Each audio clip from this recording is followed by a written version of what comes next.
without looking me in the eye. A DDoS attack is serious. I almost choked. No one brought up the topic directly at lunch, but I could feel the air buzzing with suppressed laughter.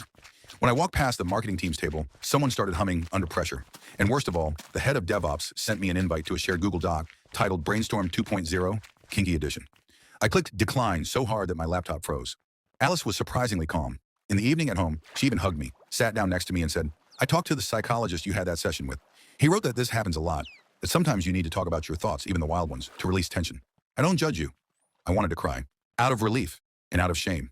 "But," she added, "if something like sex in bee costumes at a corporate party appears on Slack again, I'm filing for divorce and HR." I nodded like a schoolboy caught cheating. Fortunately, the next day a new scandal broke out.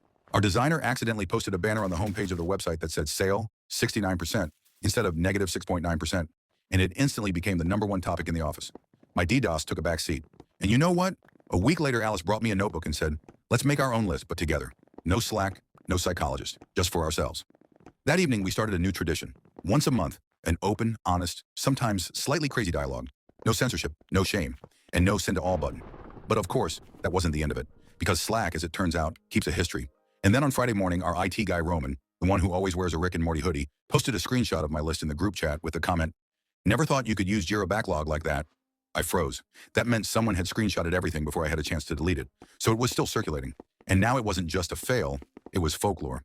And it gets worse. It turns out that someone, I know it was you, Lesha from Frontend, printed out the list and stuck a copy on the inside of the toilet door with the title, Sprint 69, Tasks in Progress.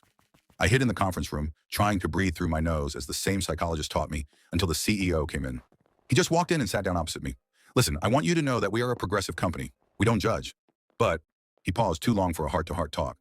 "If you want to realize this fantasy of an office equipment orchestra, first get approval from the security department." Right, he stood in the doorway, put his hands in his pockets, and looked at me silently with an expression on his face as if he had just seen his cat using an electronic cigarette.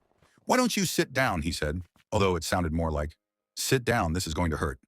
I slowly lowered myself into a chair, feeling like a student who had been called to the principal's office for graffiti in the bathroom. Although in my case, the graffiti also included references to massage with elements of archaeology. "Listen," he finally began, "I've seen a lot of weird things in my life. I worked at a startup where the CTO drank from an aquarium, and even there, it wasn't this creative." "I didn't print that," I exploded.